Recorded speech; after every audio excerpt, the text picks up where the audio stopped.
мы должны наладить систему, при котором энергетики должны получать то, что должны получать. Если государство ввело значит, какие-то льготы, государство должно датировать вот этот порядок льгот. Мы должны вот эту систему наладить. То, что ситуация, которая происходит сегодня в энергетике, мы с вами знаем. Но не энергетики предоставляют льготу. Льготу предоставляет государство.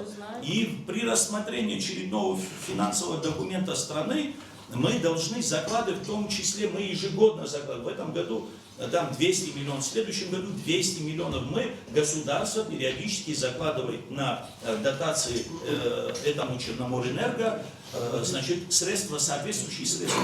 Все, что сегодня происходит вот в части льгот, именно обозначенных льгот уже на протяжении 30 лет, наносит ущерб стране, в частности энергетике.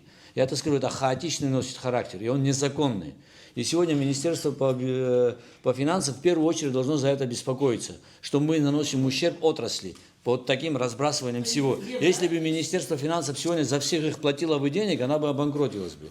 В другом смысле, что мы не понимаем, сколько человек несет ответственность за потребленную электроэнергию, чтобы льготы давать, это он больше социальной нормы, меньше социальной нормы взял потребление на себя, и это приносит к социальной несправедливости.